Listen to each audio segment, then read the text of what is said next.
ఇక తెలంగాణ రాష్ట్రాన్ని పర్యాటక కేంద్రంగా అభివృద్ధి చేయాలని కేంద్రాన్ని కోరారు ఎంపీ కవిత. కేంద్ర పర్యాటక శాఖ మంత్రి మహేష్ శర్మను కలిసిన కవిత రాష్ట్రంలోని బుద్ధ, జైన క్షేత్రాలను టూరిజం సర్క్యూట్లో చేర్చాలని విజ్ఞప్తి చేశారు. రామాయణ టూరిస్ట్ సర్క్యూట్లో భద్రాచలంను చేర్చాలన్నారు. కేంద్ర మంత్రిని బతుకమ్మ పండుగకు ఆహ్వానించినట్లు తెలిపారు కవిత.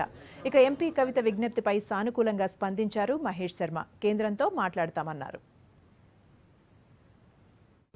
With the Honorable Member of Parliament Shri Kavita ji regarding the issue of taking the issues of culture and tourism to the newly created state of Telangana. The Government of India has more concern about creating both cultural and tourism activity in the state of Telangana. For the Somashila Center, a sum of rupees 100 crore rupees has been given by Government of India Ministry of Tourism and Culture. And I think we'll love to explore more potentials in the field of tourism as well as culture. Honorable Member of Parliament has brought certain issues before us.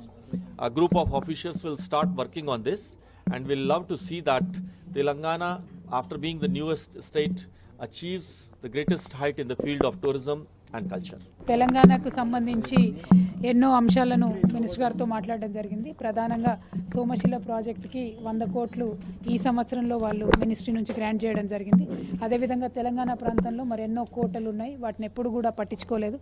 కాబట్టి ఒక team of ఆఫీసర్స్ని ఒక స్పెషల్గా archaeology department నుంచి ఇవ్వమని వారిని request చేయడం జరిగింది. దాని ద్వారా అదేవిధంగా మన తెలంగాణలో బుద్ధిజం కానీ జైనిజం కానీ పెద్ద ఎత్తున ఉన్నది కాబట్టి బుద్ధిజం సర్క్యూట్, జైనిజం సర్క్యూట్లో ఇంక్లూడ్ చేయమని అడిగాము. భద్రాచలంలో ఉండేటటువంటి శ్రీరాముని టెంపుల్ని కూడా రామాయణ సర్క్యూట్లో ఇంక్లూడ్ చేయమని చెప్పి వారిని రిక్వెస్ట్ చేయడం జరిగింది. బతుకమ్మ పండుగని మరి అంతర్జాతీయ స్థాయిలో గుర్తింపు తేవాలంటే ఢిల్లీలో అన్ని దేశాల అంబాసిడర్స్ని పిలిచి మినిస్టర్ గారిని ముఖ్య అతిథిగా పిలిచి మరి కార్యక్రమం నిర్వహించడానికి వారి సమయం కూడా కోరడం జరిగింది. దానికి సంబంధించి కూడా మొత్తం ఇంటర్నేషనల్ ప్రెస్ని పిలిచి ఇక్కడ టూరిజం డిపార్ట్మెంట్ సహాయంతో మరి పెద్ద ఎత్తున బతుకమ్మ కార్యక్రమాన్ని నిర్వహించి ప్రపంచవ్యాప్తంగా పాపులర్ చేయడానికి ప్రయత్నం చేశాం. వారు అన్ని విధాలుగా సహకరిస్తామని మాట ఇచ్చినందుకు వారికి ధన్యవాదాలు.